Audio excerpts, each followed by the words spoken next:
আসসালামু আলাইকুম। আমরা আমাদের সেকেন্ড লেকচারটা শুরু করতে যাচ্ছি। এই লেকচারে মূলত আমরা পদার্থবিজ্ঞানের মেইনলি এই সেকেন্ড চ্যাপ্টার রিলেটেড যেসব সূত্র আছে সেগুলো প্রতিপাদন করার ট্রাই করব, এবং অ্যাট দ্য সেম টাইম আমরা গ্রাফিক্যাল অ্যানালাইসিসটাও শিখবো। ওকে, মানে আমরা বিভিন্ন ধরনের গ্রাফ কীভাবে আঁকতে পারি এই চ্যাপ্টার রিলেটেড। সো এগুলো আমরা একটু ফোকাস দিব। আই থিঙ্ক এটাও খুব প্যারা হবে না, খুব ইজি চ্যাপ্টার এবং ইজি টপিকগুলো। Okay, so just enjoy it. Okay, so let's start. Thank you so much. আমরা এবার ত্বরণ সম্পর্কে জানব। ওকে, ত্বরণ জিনিসটা কখন আমরা অবজার্ভ করব? ত্বরণ তখনই থাকবে যখন হচ্ছে বেগের পরিবর্তন থাকবে। ওকে,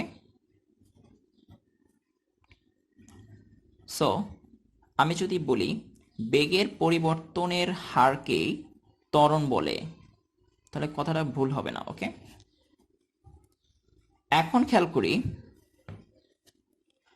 ত্বরণকে আমরা এ দিয়ে প্রকাশ করি। ওকে, তাহলে আমরা এই ইকুয়াল টু বলতে পারি বেগের পরিবর্তনকে যদি আমরা বলি ডেল ভি, এই ডেল দিয়ে বোঝানো হয়, এই প্রতীকটা হচ্ছে ডেল। ওকে, এটা দিয়ে বোঝায় হচ্ছে ডিফারেন্স। এটা আমরা জেনে রাখবো একটু, তাহলে ভালো হবে। সো ডেল ভি বলতে আমরা বুঝি শেষ বেগ মাইনাস আদি বেগ। ওকে, সো আমরা এখান থেকে বলতে পারি ডেল ভি, আর হার যেহেতু আছে, হার যেখানেই থাকবে সেখানে টাইমের ব্যাপার স্যাপার থাকবে। সো টাইম, এখান থেকে আমরা বলতে পারি V two minus V one by T A. Okay, so এখান থেকে আমরা বলতে পারি V two minus V one equal to A T, বা V two equal to V one plus A T. Okay, so আমাদের এসএসসির বইয়ে যেটা দেওয়া আছে, শেষ বেগকে তারা হচ্ছে ভি দিয়ে প্রকাশ করা হয়েছে। ওকে, এবং আদি বেগকে ইউ দিয়ে প্রকাশ করা হয়েছে। সো এখান থেকে আমরা ক্লিয়ার বলতে পারি ভি টু যেহেতু আমি শেষ বেগ, তার মানে আমরা বলতে পারি V equal to you plus A T. Okay, so এখান থেকে আমরা এই জিনিসটা চেঞ্জ করতে পারি। যেমন এখান থেকে যদি আমরা বলি এই জায়গাটা আমরা এটা না দিয়ে ভি মাইনাস ইউ দিতে পারি, তখন হচ্ছে আর ঝামেলা থাকে না, আমাদের বইয়ের মতো মিল খায়। ওকে, বাট অ্যাকচুয়ালি এটাও কিন্তু কারেক্ট। এগুলো হচ্ছে যে কোনো কিছু দিয়ে আমরা প্রকাশ করতে পারি। ওকে, যেহেতু আমাদের বইয়ে V equal to you plus A T দেওয়া আছে, সো আমরা এটাই এখন ইউজ করবো। ওকে, এটা আমরা বুঝলাম। সো এটা একটা গতির খুবই ইম্পর্ট্যান্ট ফর্মুলা, ফর্মুলা 1। যদি কখনো দেখি আদিবেগটা 0 হয়ে যায়, তখন বেসিক্যালি কি হয়, ভি ইকুয়াল টু 0 প্লাস এটি, that means V equal to এটি। যদি আমরা এখান থেকে অবজার্ভ করি, এটা যদি আমি সমত্বরণ ধরে নিই, তবে আমরা সমান চিহ্ন এবং এটাকে উঠায়া আমরা একটা সমানুপাতিক সাইন দিতে পারি। ওকে, তার মানে আমরা বলতে পারি ভি সমানুপাতিক টি। খুবই ইম্পর্টেন্ট। ওকে, এগুলো এমসিকিউর ক্ষেত্রে আসে। আচ্ছা, এখানে যেহেতু আমি বলছি বেগের পরিবর্তনের হারকে ত্বরণ বলে, ফাইন, আমরা এবার আরো ক্লাসিফিকেশন চাচ্ছি, স্পেসিফিকেশন চাচ্ছি। ওকে, কিভাবে খেয়াল করি, আমি যদি বলি বেগের বৃদ্ধির হার, ওকে, সো যদি আমি বলি বৃদ্ধির হার, সেটাকে আমরা ত্বরণ বলবো, আর যদি বেগ হ্রাসের হার, তবে সেটাকে আমরা বলবো মন্দন। এই ওয়ার্ডটার সাথে আমরা আশা করি পরিচিত। যদি আমরা কখনো দেখি ত্বরণের মান ধরে নিলাম -5 মিটার পার সেকেন্ড স্কোয়ার, এটা যদি হয় ত্বরণ, তবে আমি এটাকে বলতে পারবো 5 মিটার পার সেকেন্ড স্কোয়ার মন্দন। কোনো সমস্যা নাই, আই থিঙ্ক বোঝা গেছে। এটা এবং এই যে -5 মিটার পার সেকেন্ড স্কোয়ার ত্বরণ একই কথা। ওকে, কারণ মন্দন মানে কি, কমা, সো মন্দনের আগে অটোমেটিক্যালি মাইনাস আইসা পড়ছে। ওকে, এবার আমরা যদি একটু ভালো করে খেয়াল করি, এই যে ভি সমানুপাতিক যে টি বুঝলাম, আমরা ফর্মুলা পাইলাম V equal to you plus A T থেকে আমরা একটা নতুন জিনিস প্রমাণ করলাম, ভি সমানুপাতিক টি।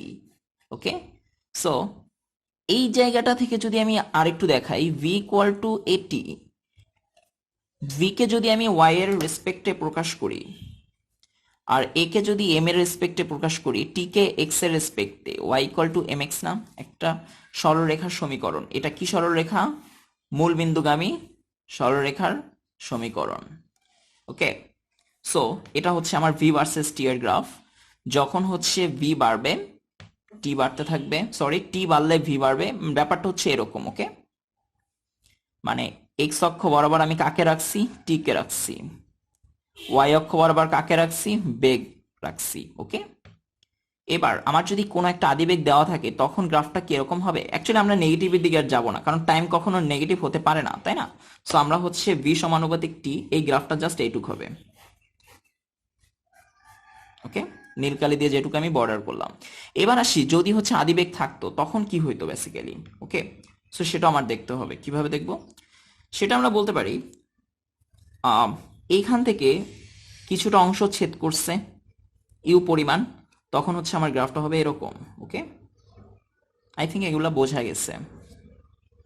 That is like y equal to m x plus C.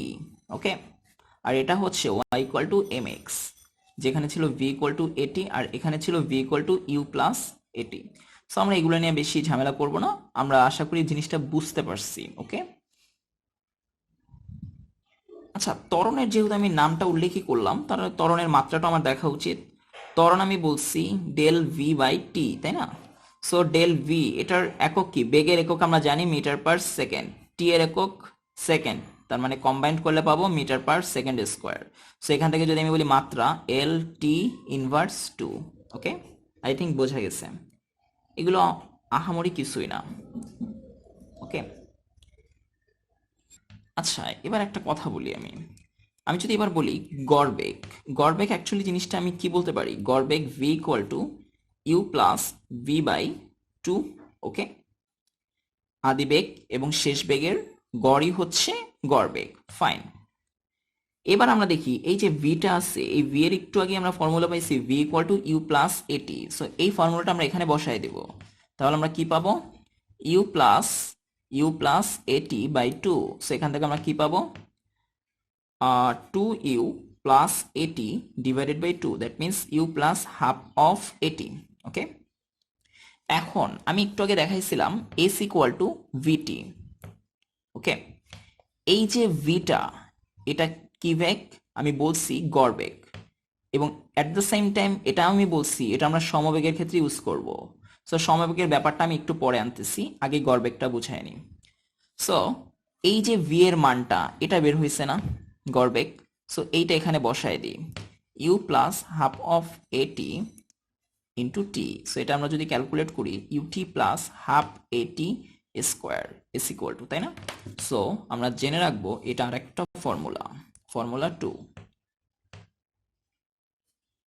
খুবই ইম্পর্টেন্ট ফর্মুলা এবং মোস্ট ইউজড। ওকে, আচ্ছা এবার একটা কথা বলি আমি, এই যে আমরা গড়বেগ ইউজ করলাম, এখানে কিন্তু এর আবির্ভাব আছে, তাই না? সো এই সূত্র তখনই খাটবে যখন শুধুমাত্র সমত্বরণ বলা থাকবে, এটা একটু মাথায় রাখবো। ওকে, একটা ফর্মুলা পেয়ে গেলাম, S equal to U T plus half A T square. Okay, so এটা আমরা ইউজ করে এখন আরো কিছু করতে চাচ্ছি। অলরেডি আমরা দুইটা ফর্মুলা জানি, V equal to you plus A T, আর একটা হচ্ছে S equal to U T plus half A T square. আমরা এবার এই ফর্মুলাটাকে স্কোয়ার করবো, দ্যাট মিনস আমরা লিখতে পারি V square equal to you square plus two U A T plus A square T square. আমরা এ প্লাস বি হোল স্কোয়ারের সূত্র ফলাইছি, আর কিচ্ছু না। ওকে, সো এখান থেকে যদি আমরা লিখি ইউ স্কোয়ার প্লাস, আমরা টু এটাকে কমন নিতে পারি, কিভাবে নিব? তখন আমরা লিখতে পারি UT plus half A T square. আমরা এটা আশা করি কমন নিলেই বুঝবো, বা যদি কমন নিতে ঝামেলা হয় একবার দেখবো তাইলেই হবে। এটা যদি আমরা ক্যালকুলেট করি আমরা এই জিনিসটাই রিটার্ন পাবো, তাহলে আমরা বুঝতে পারবো যে না আমরা একদম ঠিক পথে আছি। সো এই যে এইটার মানটা, এটার মানটা কি এস না? সো আমরা এখান থেকে বলতে পারি ইউ স্কোয়ার প্লাস টু এ এস। সো আমরা আর একটা ফর্মুলা পাইলাম, v square equal to you square plus two A s.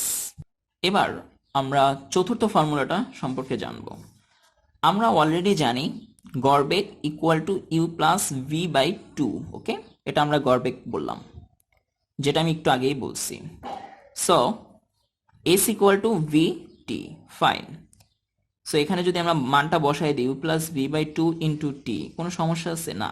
So এটাও একটা ফর্মুলা, মাথায় রাখবো। ওকে, এখন কথা হচ্ছে আমরা কিন্তু চারটা ফর্মুলা জানলাম, এটা হচ্ছে 1 নাম্বার ফর্মুলা, এটা 2 নাম্বার ফর্মুলা, এটা 3 নাম্বার ফর্মুলা, এবং এটা 4 নাম্বার। এই চারটা ফর্মুলা দিয়ে আমরা হচ্ছে সব টাইপের ম্যাথ করতে পারবো গতি চ্যাপ্টারের। ওকে, আই থিঙ্ক কোনো প্যারা হবে না। ওকে, যদি এবার S equal to U T plus half A T square দিকে একটু তাকাই আমরা, যদি আদিবেগটাকে আমরা জিরো করে দিতে পারি তখন কি হয়, S equal to half A T square থাকে না, হাফও কনস্ট্যান্ট এও কনস্ট্যান্ট, কারণ সমত্বরণ, তার মানে এইচ সমানুপাতিক টি স্কোয়ার, এটা আমরা লিখতেই পারি। ওকে, এগুলো আহামরি কিছুই না। সিমিলারলি আমরা যদি বলি V square equal to you square plus two A S, এই ফর্মুলা থেকে আমরা চাইলে কি বলতে পারি, আদিবেগ যদি জিরো হয় তখন আমরা বলতে পারি V square equal to two A S, two A constant এবং সমান চিহ্নটা উঠায় আমরা কি দিতে পারি, সমানুপাতিক। সো এটা আমরা মাথায় রাখবো। আমরা ইতিমধ্যে ভি ভার্সেস টি এর গ্রাফটা দেখছি। ওকে, কিভাবে V equal to you plus A T থেকে আমরা যেটা পাইছিলাম, ব্যাপারটা অ্যাকচুয়ালি এরকম ছিল, তাই না? যখন আদিবেগ হচ্ছে জিরো ছিল, আমার এদিকে ছিল টি, এদিকে ছিল ভি।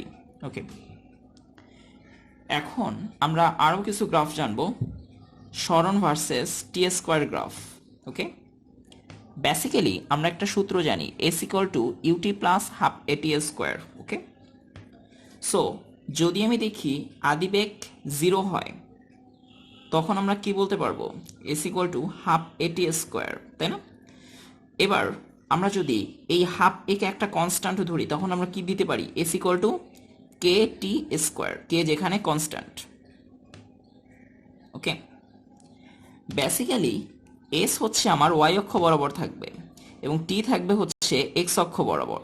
সো এটাকে যদি আমরা আরেকটু মানে সাজুগুজু করি, ব্যাপারটা হচ্ছে এরকম একটা ফরম্যাট আসে, Y equal to something X square. যে এই জিনিসটা যদি আমরা একটু তাকাই, এই জিনিসটা অনেকটা এরকম, X square equal to four A Y, এই গ্রাফের সাথে রিলেটেড। আমরা এটার সম্পর্কে ডিটেলস না জানবো এখন। ওকে, এটা হচ্ছে একটা পরাবৃত্তাকার শেপ বা পরাবৃত্তের গ্রাফ। ওকে, সো এই গ্রাফটা হচ্ছে বেসিক্যালি এরকম হয়ে থাকে। ওকে, সো আমরা যদি বলি নিচে থাকবে টি, উপরে থাকবে হচ্ছে এস, তখন আমরা কি বলতে পারবো, টাইম কখনো নেগেটিভ হতে পারে না, তার মানে এই সাইডটা হচ্ছে সব বাদ চলে যাবে, থাকে কি আমার টাইম বাড়তেছে, এর এটা গ্রাফটা এরকম হচ্ছে। ওকে, তার মানে এভাবে হচ্ছে আমার বাড়তে থাকবে গ্রাফটা। ওকে, যেটা হচ্ছে এস ভার্সেস টি। ওকে,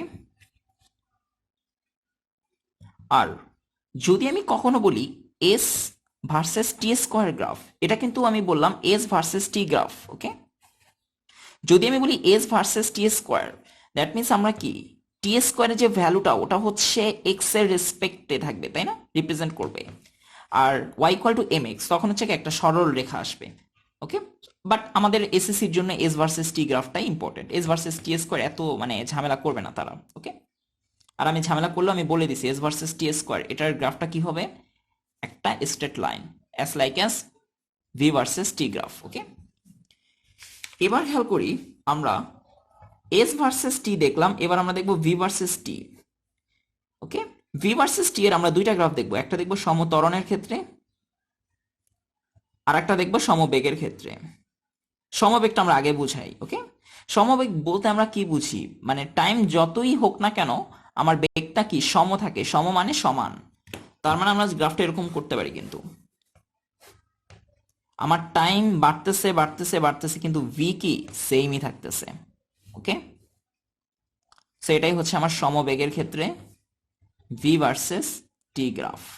এবার যদি বলি সমত্বরণের ক্ষেত্রে ভি ভার্সেস টি গ্রাফ, এটা কেমন হবে, এটা বেসিক্যালি একটা স্ট্রেট লাইন হবে।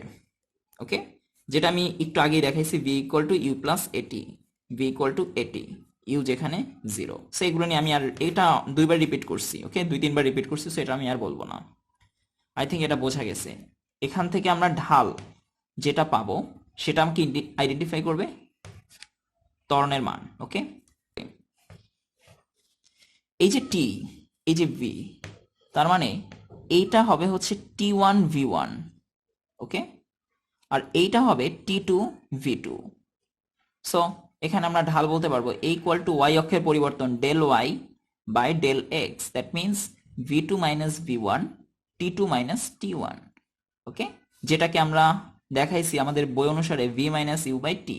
অ্যাকচুয়ালি টি খুব ক্ষুদ্র হয়, ওকে, দ্যাটস ওয়াই টি2 মাইনাস টি1 কে আমরা ডিরেক্টলি টি দিয়ে দিই, আর আহামরি আর কিছুই না। যদি আমাদের টাইম দুইটা দেওয়া থাকে তবে অবশ্যই আমার এইভাবে করতে হবে, ওকে।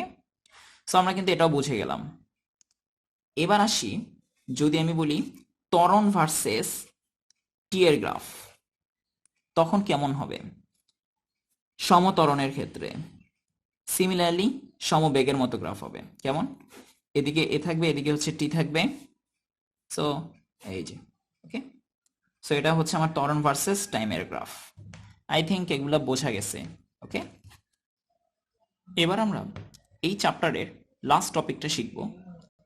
একটা গ্রাফ দেওয়া থাকবে ভি ভার্সেস টি, সেই গ্রাফ থেকে আমরা অতিক্রান্ত দূরত্ব বের করব। আমি অলরেডি কোশ্চেনটা বানাই রাখছি, ওকে।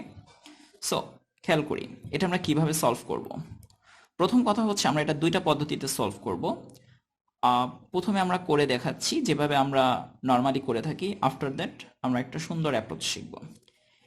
এটা আমরা বললাম S1 অতিক্রান্ত দূরত্ব, এটা হচ্ছে S2, এটা S3 এবং এটা হচ্ছে S4। সো S1 এর ক্ষেত্রে এটা হচ্ছে মান ছিল 0, তার মানে আমরা যদি বলি S1 এর ক্ষেত্রে আদিবেগ u ইকুয়াল টু 0, শেষ বেগ v হচ্ছে 10, টাইম হচ্ছে 5 সেকেন্ড। আমরা এটা বলে দিলাম, সেকেন্ড আমার ধরে নিলাম, কোশ্চেন দেওয়া আছে, okay. So s equal to কি হবে? u plus v by 2 into T, okay. So s actually মানে কি? S1, ওকে। সো u এর মান কত? 0 প্লাস 10 বাই 2 ইন্টু টি, টি এর মান হচ্ছে 5। দ্যাট মিনস আমরা বলতে পারি 25 মিটার, এটা হচ্ছে S1 এর মান। এবার আসি S2। S2 এর দিকে যদি আমরা তাকাই, S2টা কি সমবেগের গ্রাফ না? আমরা যেহেতু মানে একটু আগেই গ্রাফ শিখছি, সো এটা আমরা বুঝতে পারতেছি v ভার্সেস টি এর ক্ষেত্রে এটা সমবেগ। তার মানে আমরা বলতে পারি S2 equal to U T plus half A T square. এখান থেকে আমরা আসি, আমরা জানি S equal to V T apply করতে পারতাম S2 ইকুয়াল টু। সো আমি এই জিনিসটা থেকে এটা দেখাইতে চাচ্ছি আর কি, ওকে। সো এখানে হচ্ছে আদিবেগটা কি? শেষ বেগ সমান কত? সেটা 10, তাই না? কারণ এই যে আদিবেগ তো এটার এইটা, ওকে। সো আমরা এখান থেকে বুঝতে পারতেছি আদিবেগ শেষ বেগ সবই সমান। সো ত্বরণ কত হবে? ত্বরণের মানটা হচ্ছে v মাইনাস ইউ বাই টি, তাই না? সো v 10, u 10, টাইম হচ্ছে যাই হোক 10। সো আনসার আসে 0। সো এর মান 0 হয়ে গেলে এটার পুরো টার্মসটা 0 থাকে কি? S2 equal to UT. এটাকে আমরা চাইলে দেখাইতে পারি S2 ইকুয়াল টু ভিটি। আমি জাস্ট থিওরি অ্যানালাইসিস করলাম, ওকে। সো আমরা S2 এর মান, v এর মান কত? v এর মান 10, t এর মান কত? t এর মান হবে 15 থেকে আমরা 5 বিয়োগ করব, তাইলে আমরা এই যে এই টাইমটা পাবো, ওকে। 5 থেকে 15, দ্যাট মিনস 10, তার মানে কত? 100 মিটার। আমরা S2 কিন্তু পেয়ে গেলাম, ওকে। এবার আসি S3 এর ক্ষেত্রে। আমরা যদি বলি S3 এর ক্ষেত্রে কি হবে, বেসিক্যালি এদিক থেকে আমরা করি, ওকে। সো আদিবেগ কত S3 এর ক্ষেত্রে? আদিবেগ হচ্ছে 10, শেষ বেগ কত? শেষ বেগ হচ্ছে 20, ওকে। এবং টাইম কত? টাইম হচ্ছে 5 সেকেন্ড, কারণ 20 থেকে 15 বিয়োগ করব। তার মানে S3 আমরা কি দিব? u plus b by 2 into T, that means 10 plus 20 by 2 into t 5। তার মানে আমার কত হয়? 30, 15, 17, 5 মিটার, ওকে। এবার আসি লাস্ট ক্ষেত্রে S4 এর ক্ষেত্রে। S4 কত বের করবো? এটা ইউ কত? এখানে ইউ হবে 10, কারণ এখান থেকে আমার আদিবেগ শুরু হয়েছে। তার মানে সরি 20, ইউ 20, শেষ বেগ কত? 0, কারণ এটা আমাদের একদম লাস্ট পর্যায়ে গেছে। টাইম কত? টাইম হচ্ছে 5 সেকেন্ড। কিভাবে বুঝলাম? 25 থেকে 20 বিয়োগ করব। সো S4 আমরা বলতে পারি U plus V by 2 into T, that means আমরা বলতে পারি কি 20 plus 0 by 2 into 5, okay. That means এখান থেকে আমরা বলতে পারি 10, 50 মিটার, ওকে। সো আমরা যদি এবার সব যোগ করি তবে আমরা কি বলতে পারি? Total S equal to S1 plus S2 plus S3 plus S4, that will be S1 এর মান হচ্ছে আমরা পাইছিলাম 25, S2 এর মান পাইছি 100, S3 এর মান পাইছি কত? 75, S4 এর হচ্ছে 50।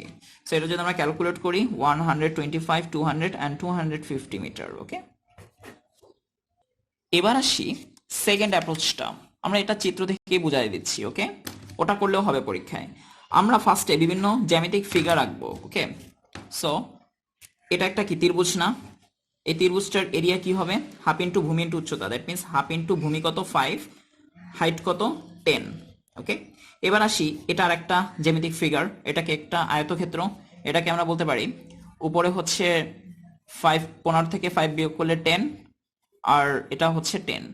যদি এটা আমার বর্গক্ষেত্র বোঝা যাচ্ছে না, অ্যাকচুয়ালি আমরা ধরে নিব। ওকে, সো এটা ক্যালকুলেট করলে আসবে কিছু একটা। এবার আসি, এটা হচ্ছে আর একটা ফিগার। এটা অ্যাকচুয়ালি কি ইন্ডিকেট করতেছে আমার? এটা ইন্ডিকেট করতেছে একটা ট্রাপিজিয়াম।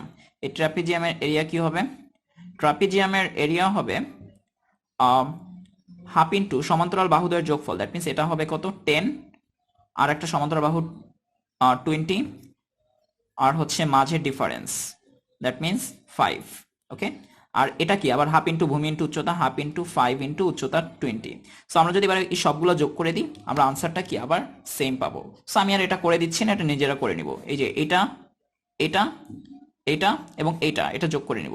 আর আমি এখানে যেহেতু বলছিলাম আয়তক্ষেত্র, অ্যাকচুয়ালি এটা বর্গক্ষেত্র হয়ে গেছে। যাই হোক, এটা কোনো আহামরি কিছু না, মানে জাস্ট আমরা ডিফারেন্স বলছি। ওকে, কারণ আয়তক্ষেত্র এক ধরনের বর্গক্ষেত্র, বা বর্গক্ষেত্র এক ধরনের আয়তক্ষেত্র, এগুলো আমরা হাবিজাবি জিনিস জানি। ওকে, সো এগুলো আমরা প্যারা নিব না।